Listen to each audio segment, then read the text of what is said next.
Friday recap today. Going into today, high time frame, we're bearish. We're coming from these lows, coming for those lows. Super obvious too. Because at 8:30 news, got this displacement below the lows. I expect this gap to hold and yeah, to go to the lows. So yeah, market open and we're already inside of the gap.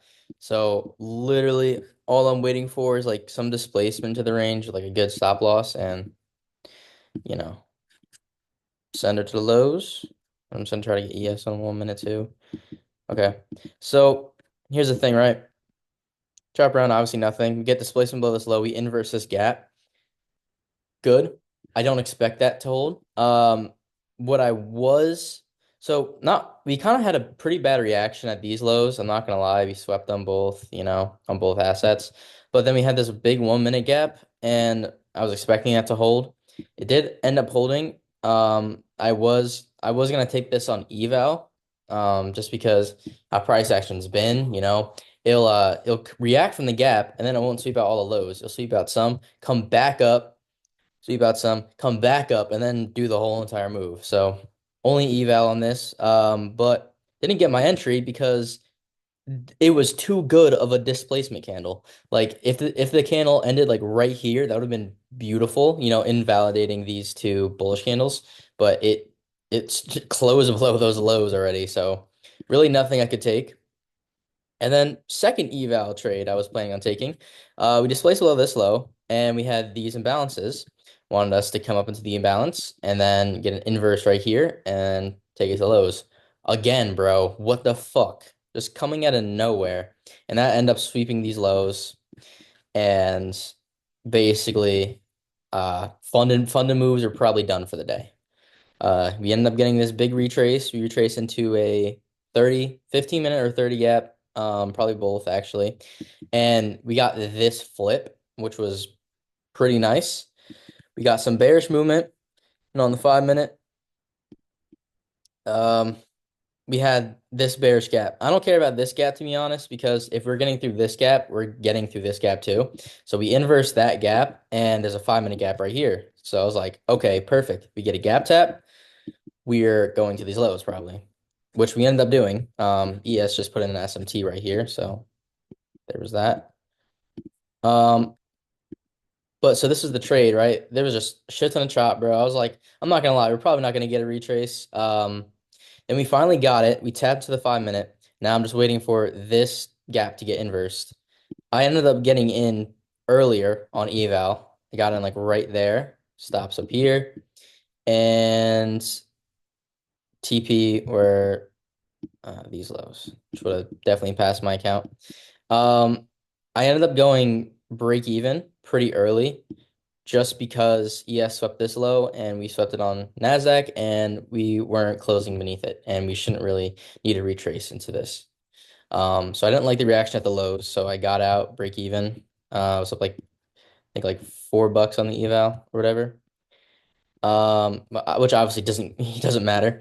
But then ES swept that low, and then we had this 1 minute inverse right here, and that was fucking beautiful. Oh wait, no, hold on. That was no, that is what I took. Okay, so I took two trades here actually. One right, and ES swept it right away. I was looking at the wrong spot. ES swept it right away, and we swept it right here, so I went break even. And then no, it was right here. So confused. Whatever. I entered here, got break even at some point, and then I saw us. I saw the volume in the candles, and I was like, okay, I'm gonna take an eval play. Basically, I'm just gonna enter right here, stops up here, and then TP these lows. Right. What I did on accident was I didn't calculate my risk properly. Honestly. I I guess I'm still learning the rules of a fucking eval, but I thought that if you hit maximum drawdown in a trade but you didn't get stopped out yet, you can still technically be in the trade. No. I learned that the hard way because right here I got stopped out. I want to say like here. Whatever this candle is right here. It was like $50 over 1200, so stop me out right there. My actual stop where I placed it was right here. And so I'm a little bit tight about that because I could have gone break even right here. It would have been another break even trade because I'm kind of trying to pass it in like one trade. But like yeah, I was over leveraged and then I ended up getting like a 1200 size loss. Yeah, pretty big loss. So which it should not have been a loss in the first place. It was literally just because I'm over leveraged.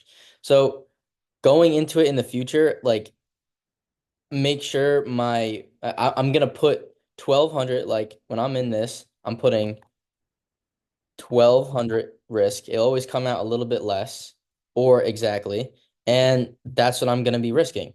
I'm not gonna be risking some fucking I'll just enter two cons here, because that's what fucking happens. Um, but yeah, this had a nice flip or whatever. We inverse these gaps. Still shitty reaction at the lows, but I do think we will come down to this low maybe in the PM or maybe not. I don't know. But if we get displacement below these lows, like if Nasdaq sweeps these, displaces below it, I think these are pretty free.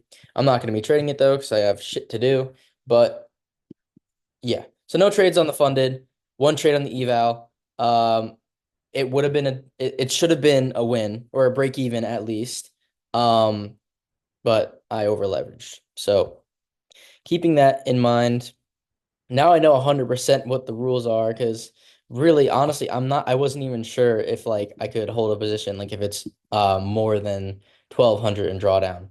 Um, but yeah, it automatically closes your position. So that sucks, but now I know for the future, and I can promise you I will never make that mistake ever again. Um, because that shit sucks. I could have at least been break even and got another chance to start fresh on a flat 50K eval. Still, I'll come back from that, but it just might take two trades to pass instead of one. Um, and yeah.